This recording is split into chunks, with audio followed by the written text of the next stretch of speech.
नमस्कार, स्वागत है आपका। आप देख रहे हैं पुरवैया डीएनए। मैं हूं आपके साथ सुमित झा। आपने कभी धुआंधार रफ्तार से आंखों के सामने गुजरती फार्मूला 1 की गाड़ियों को देखा है?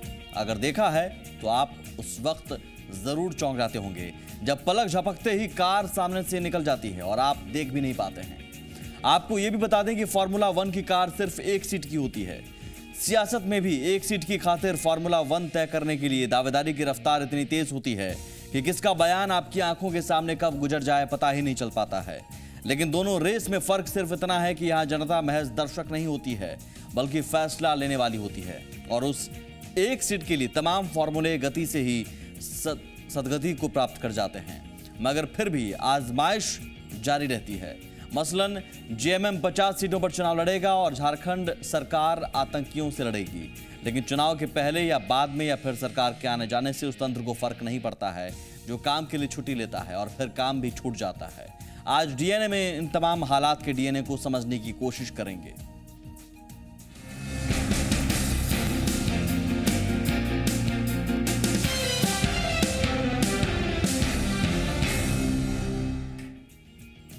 पुरवैया डीएनए में सबसे पहले बात बिहार की सियासत की। विधानसभा चुनाव की तारीखों के ऐलान के बाद अब सारी निगाहें एनडीए में सीटों के बंटवारे पर टिक गई हैं। अब जो संकेत मिल रहे हैं उसके मुताबिक बीजेपी की सहयोगियों से बातचीत सार्थक दिशा में आगे बढ़ते दिख रही है। सूत्रों की माने तो सीट बंटवारे को लेकर एनडीए में सहमति बन गई है। जो खबर है उसके मुताबिक बीजेपी 160 से 165 सीटों पर चुनाव लड़ सकती है, जबकि वो 78 से 83 सीटें अपने सहयोगियों के लिए छोड़ सकती है। जो खबर है उसके मुताबिक 40 से 42 सीट पर एलजेपी, 18 से 20 सीट पर आरएलएसपी और 15 सीट पर हिंदुस्तानी अवाम मोर्चा चुनाव लड़ सकता है। बीजेपी के सहयोगी आरएलएसपी और हम के राष्ट्रीय अध्यक्ष के बयानों को देखें तो तस्वीर पूरी तरह से साफ लग रही है। दोनों नेताओं ने सीटों के बंटवारे पर बीजेपी की बात मानने की बात कही है। साथ ही कहा है कि पीएम मोदी और अमित शाह बिहार को लेकर जो फैसला लेंगे वे उन्हें मान्य होगा। आइए उपेंद्र कुशवाहा और मांझी के बयानों को सुनते हैं। हम लोगों ने अपनी पार्टी राष्ट्रीय लोक समता पार्टी की ओर से एक पत्र लिखकर श्री अमित शाह जी से कहा है कि जो भी तय करना हो भारतीय जनता पार्टी तय करे। हम लोग बिल्कुल उनके निर्णय से सहमत होंगे, कहीं कोई कठिनाई नहीं होगी, लेकिन जल्दी तय हो जाए। निर्णय भारतीय जनता पार्टी को लेना चाहिए, क्योंकि भारतीय जनता पार्टी के अतिरिक्त 3 दल हैं और गठबंधन में तीनों के बीच सीटों का वितरण किस तरह से करना है, कितनी सीटों का वितरण करना है, यह फैसला भारतीय जनता पार्टी के ऊपर हम लोगों ने छोड़ दिया है। एनडीए को कैसे फायदा हो, इस सब बात को देखते हुए प्रधानमंत्री के ऊपर और राष्ट्रीय अध्यक्ष जी के ऊपर विश्वास करते हुए हम लोगों ने ये तय किया कि जो बिहार के हित में होगा, एनडीए के हित में होगा, वो करेंगे ये दोनों शख्स, यानी प्रधानमंत्री जी और राष्ट्रीय अध्यक्ष। इसके लिए हम लोगों ने उनको अधिकृत कर दिया। वो जो निर्णय लेंगे हमको मान्य होगा। जाहिर है इन दोनों नेताओं के इस बयान के बाद बीजेपी थोड़ा रिलैक्स महसूस कर रही होगी, क्योंकि उपेंद्र कुशवाहा तो एक समय 67 सीटों की मांग कर रहे थे और बीजेपी को 102 सीटों पर लड़ने की सलाह दे रहे थे। तो वहीं मांझी सीटें तो ज्यादा नहीं मांग रहे थे, लेकिन रामविलास पासवान पर निशाना साधकर उन्होंने प्रेशर बनाने की कोशिश की थी। लेकिन दिल्ली में एनडीए के नेताओं के बीच लगातार चल रही बातचीत के बाद अब सकारात्मक बातें निकलकर सामने आ रही हैं। बीजेपी नेताओं के बयान से भी लग रहा है कि अब बहुत जल्द सीटों के बंटवारे का ऐलान हो जाएगा। बिहार के और देश के जनता के सामने और आरएलएसपी, लोजपा, हम पार्टी तीनों के साथ हम वार्ता कर रहे हैं। बहुत ही सम्मानजनक सीट शेयरिंग होगा और हम चारों पार्टियां एनडीए होते हुए एक मुश्त होकर के बिहार के चुनाव में रहेंगे। अब सवाल यह है कि आखिर सीटों का बंटवारा किस फॉर्मूले के आधार पर हुआ। आंकड़ों को देखें तो काफी कुछ लोकसभा चुनाव वाला फॉर्मूला नजर आ रहा है। 2010 के लोकसभा चुनाव के दौरान बिहार में एनडीए के घटक दल बीजेपी, एलजेपी और आरएलएसपी थे। बीजेपी 30, एलजेपी 7 और आरएलएसपी 3 सीटों पर लड़ी थी। एनडीए को 31 सीटों पर सफलता मिली थी। उस 31 सीटों में बीजेपी को मिली थी 22 सीटें, पासवान की एलजेपी को 6 और उपेंद्र कुशवाहा की आरएलएसपी को 3 सीटें मिली थी। अब एनडीए में मांझी की पार्टी हम भी शामिल हो गई है। सूत्रों से एनडीए में सीटों के बंटवारे के जो संकेत मिल रहे हैं उसके मुताबिक सीट शेयरिंग पर फॉर्मूला को समझना बेहद आसान है। ऐसा माना जाता है कि एक लोकसभा क्षेत्र में औसत 6 विधानसभा क्षेत्र होते हैं। इस हिसाब से विधानसभा चुनाव में एलजेपी को 42 सीटें होती हैं, क्योंकि एक बार फिर आपको बता दें कि एलजेपी लोकसभा चुनाव में 7 सीटों पर लड़ी थी। आरएलएसपी लोकसभा में 3 सीटों पर लड़ी थी। इस हिसाब से विधानसभा में उसकी 18 सीटों पर दावेदारी होती है। जो खबर है उसके मुताबिक उसे 18 से 20 सीटें मिल रही हैं। बीजेपी तब 30 सीटों पर लड़ी थी, यानी बीजेपी की दावेदारी 180 सीटों पर होती है। बीजेपी 160-165 पर लड़ने को तैयार है और अपने हिस्से की 15 सीटें वो नए सहयोगी मांझी को दे सकती है। यानी जो समीकरण और परिस्थितियां दिख रही हैं उसके मुताबिक ज्यादातर संभावना है कि यह समीकरण फाइनल हो जाए और इस पर आगे कोई किचकिच ना हो, क्योंकि पहले चरण के चुनाव के लिए अधिसूचना में अब मात्र 5 दिन ही बचे हैं। ऐसे में एनडीए चाहेगा कि उससे पहले वो सीटों के बंटवारे के साथ अपने अपने उम्मीदवार भी तय कर ले। इधर पीएम मोदी एनडीए के स्टार प्रचारक होंगे। खबर है कि पीएम मोदी बिहार में 12 चुनावी सभा को संबोधित करेंगे। 5 चरणों में होने वाले चुनाव में पीएम मोदी औसत हर चरण में 2 सभा को संबोधित करेंगे। तीसरे, चौथे और 5वें में से किसी 2 चरण में पीएम मोदी 3-3 सभा कर सकते हैं, क्योंकि तीसरे में 50, चौथे में 55 और 5वें में 57 सीटों पर चुनाव होने हैं। बिहार में एनडीए की सफलता काफी हद तक पीएम मोदी पर निर्भर कर रही है, क्योंकि लोकसभा चुनाव के बाद बीजेपी जिन राज्यों में सरकार बनाने में सफल रही है उसमें पीएम मोदी का अहम योगदान है। आपको बता दें कि नरेंद्र मोदी ने लोकसभा चुनाव के दौरान करीब कुल 440 रैलियों को संबोधित किया। पीएम मोदी की जहां रैली हुई उनमें से ज्यादातर सीटों पर एनडीए उम्मीदवार जीते। पीएम मोदी ने हरियाणा, महाराष्ट्र, झारखंड और जम्मू कश्मीर में भी ताबड़तोड़ रैलियां की थी। असर भी दिखा। बीजेपी इन राज्यों में सरकार बनाने में सफल रही। हां, दिल्ली में केजरीवाल के सामने उन्हें हार का सामना जरूर करना पड़ा। अब बिहार विधानसभा चुनाव में उनकी प्रतिष्ठा दांव पर लगी हुई है। देखना है रैली के माध्यम से वो बिहार की जनता को कितना लुभा पाते हैं। इधर बिहार विधानसभा चुनाव में ताल ठोकने के लिए जेएमएम भी पूरी तरह से तैयार है।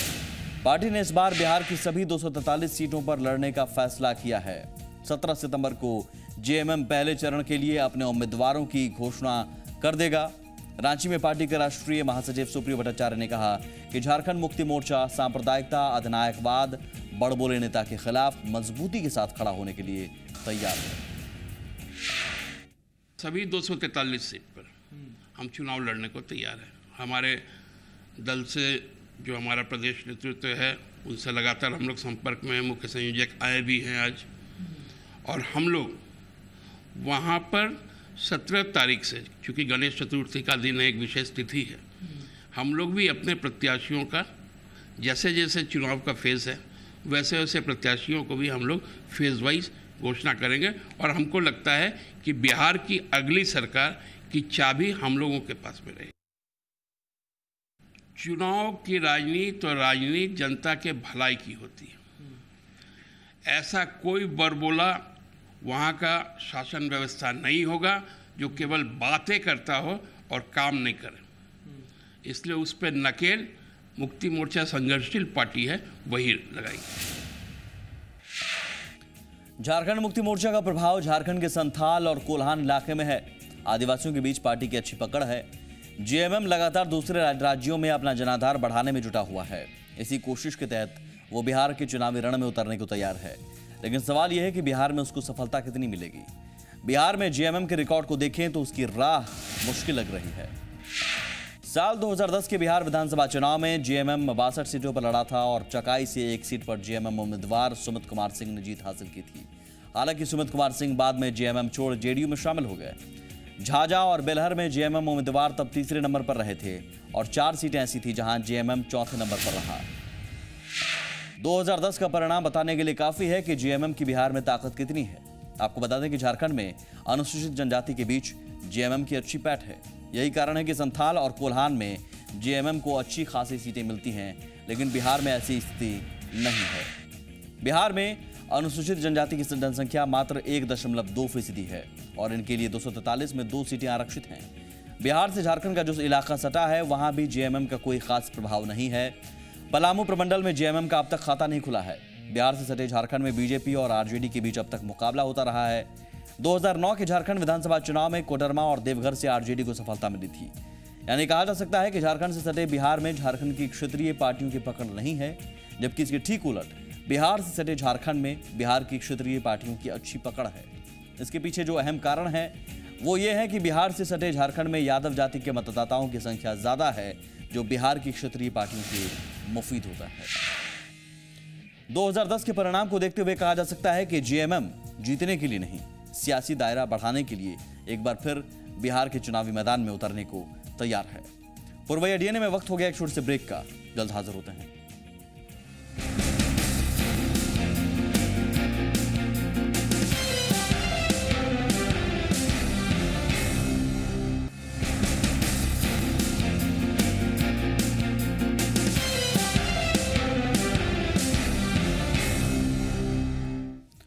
अब तक झारखंड में के आतंकियों ने भले ही किसी बड़ी वारदात को अंजाम नहीं दिया हो, लेकिन जिस तरह से राज्य आतंकियों का पनाहगाह बनता जा रहा है, उसे देखते हुए यहां लंबे समय से एटीएस यानी एंटी टेररिस्ट स्क्वाड के गठन की जरूरत महसूस की जा रही थी। रघुवर सरकार ने एटीएस के लिए 283 पदों के सृजन की स्वीकृति दे दी है और अब जल्द ही इसका पूरा प्रारूप भी तैयार हो जाएगा।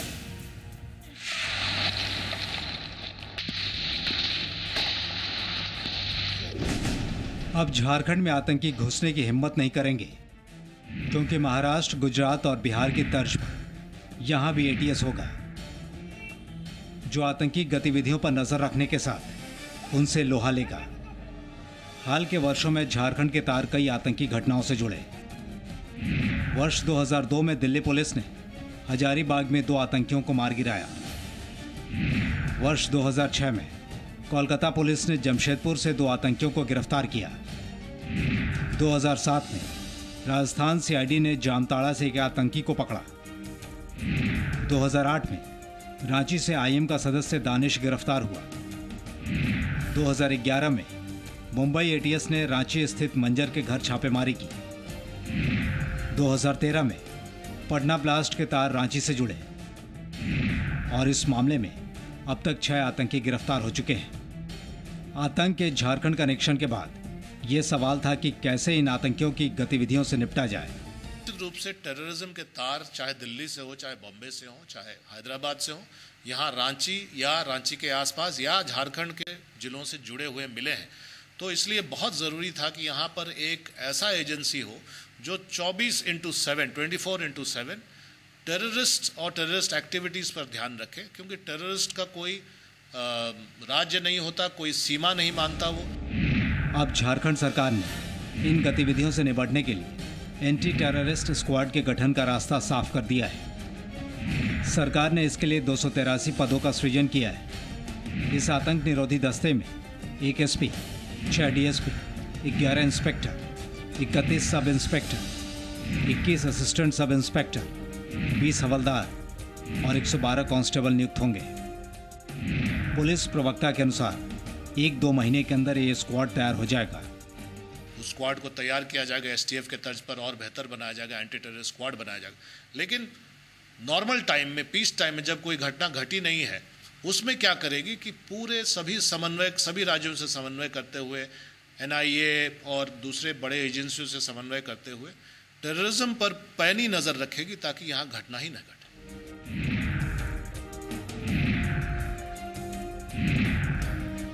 झारखंड में उग्रवाद के साथ ही आतंकी गतिविधियों के मामले सामने आते रहे हैं। राज्य लगातार आतंकियों के स्लीपर सेल बनता जा रहा था।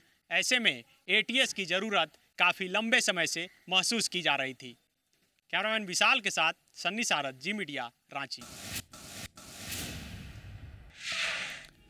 एंटी टेररिस्ट स्क्वाड एटीएस एक स्पेशल पुलिस फोर्स की तरह काम करती है, जो महाराष्ट्र, गुजरात, केरल, उत्तर प्रदेश, राजस्थान और बिहार में एक्टिव है। इस स्पेशल सेल की स्थापना सबसे पहले महाराष्ट्र में 1990 में हुई थी। उस दौरान मुंबई पुलिस के एडिशनल कमिश्नर आफ्ताब अहमद खान ने लॉस एंजल्स पुलिस डिपार्टमेंट की स्पेशल सेल स्वाट से प्रभावित होकर इस संगठन की शुरुआत की थी। एटीएस के ऑफिसर्स काफी बहादुर होते हैं। अभी तक इनके खाते में 23 गैलेंट्री अवार्ड आ चुके हैं। एटीएस ने कई बड़े ऑपरेशन में हिस्सा लिया है, जिसमें कि 26 नवंबर 2008 को मुंबई में हुआ आतंकी हमला शामिल है। इस मुठभेड़ में ATS chief Hemant Karkare, additional commissioner Ashok Kamte और एनकाउंटर स्पेशलिस्ट विजय सालस्कर सहित 14 पुलिसकर्मी शहीद हुए थे। इसके अलावा एटीएस का 1991 में लोखंडवाला शूटआउट काफी चर्चित रहा है, जिसमें माया और बुआ समेत 7 गैंगस्टर को मार गिराया गया था। बिहार में वर्ष 2013 में पटना और बोधगया ब्लास्ट के बाद एटीएस का गठन हुआ। बिहार एटीएस में 344 पद हैं। पुरवैया डीएनए में वक्त हो गया एक और छोटे से ब्रेक का। ब्रेक के उस पार झारखंड में माइंस को लेकर कितना काम हो रहा है, उसकी हकीकत बताएंगे।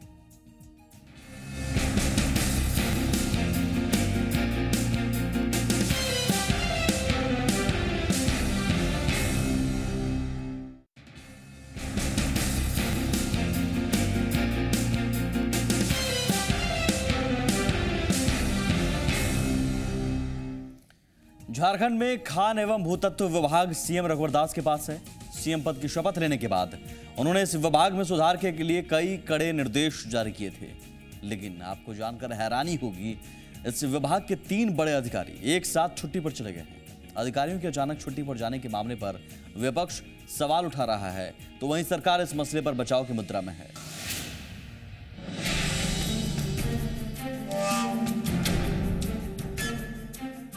यह है रांची का नेपाल हाउस। यहाँ कई विभागों के कार्यालय हैं, लेकिन ये तस्वीर सोचने को मजबूर करती है। आखिर काम के समय में यहाँ सन्नाटा क्यों पसरा है?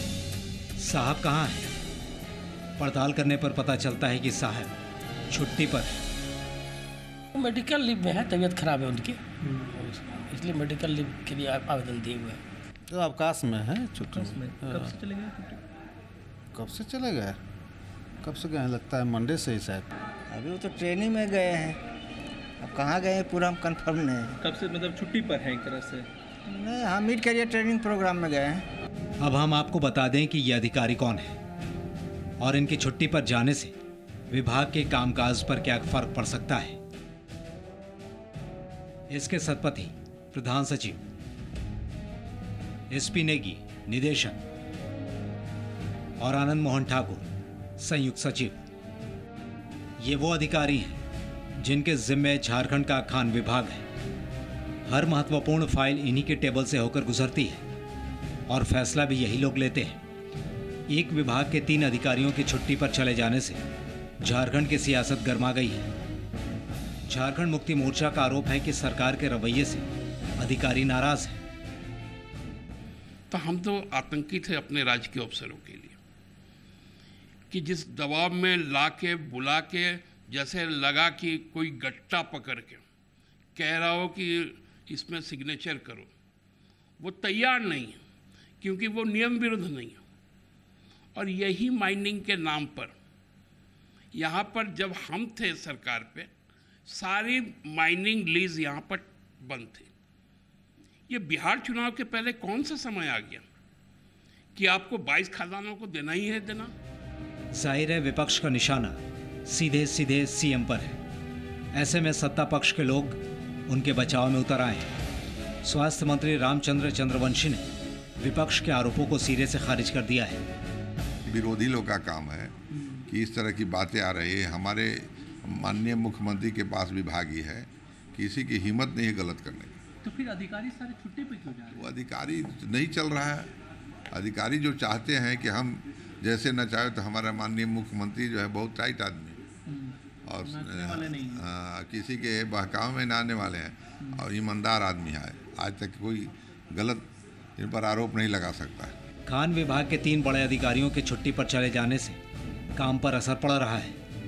दफ्तर में फाइलें धूल फांक रही हैं। अगर अधिकारी लंबे समय तक छुट्टी पर रहे तो झारखंड में विकास की रफ्तार धीमी हो सकती है। सरकारी अधिकारियों का छुट्टी पर जाना एक आम सी बात है, लेकिन झारखंड के खनन विभाग में एक के बाद एक बड़े अधिकारियों का छुट्टी पर चले जाना विपक्ष को रास नहीं हारा। आरोप सीधे मुख्यमंत्री पर कि कहीं न कहीं कोई बड़ा खेल रचा जा रहा है। ऐसे में विपक्ष के आरोपों पर सरकार की तरफ से पलटवार किया गया और आरोपों को सिरे से खारिज। कैमरा पर्सन अरुण के साथ मनीष मेहता, जी मीडिया, रांची। पीएम मोदी कहते हैं कि एक दिन भी हम छुट्टी नहीं लेते हैं और बिना छुट्टी लिए लगातार काम करते हैं, लेकिन उन्हीं की पार्टी की सरकार झारखंड में है और उस सरकार के मुखिया रघुवर दास हैं और उनकी सरकार के अधिकारी छुट्टी पर चले जाते हैं, खबर होती नहीं है और कई सारे सवाल उठने लगते हैं, लेकिन जवाब देने वाला यहाँ कोई नहीं। विभाग खान का है, माइंस का, उस माइंस का जिसके जरिए झारखंड में करोड़ों की कमाई होती रही है, तो सवाल तो उठेंगे ही, लेकिन जवाब क्या है इंतजार करना होगा। पुरवैया डीएनए बस इतना ही। नमस्कार।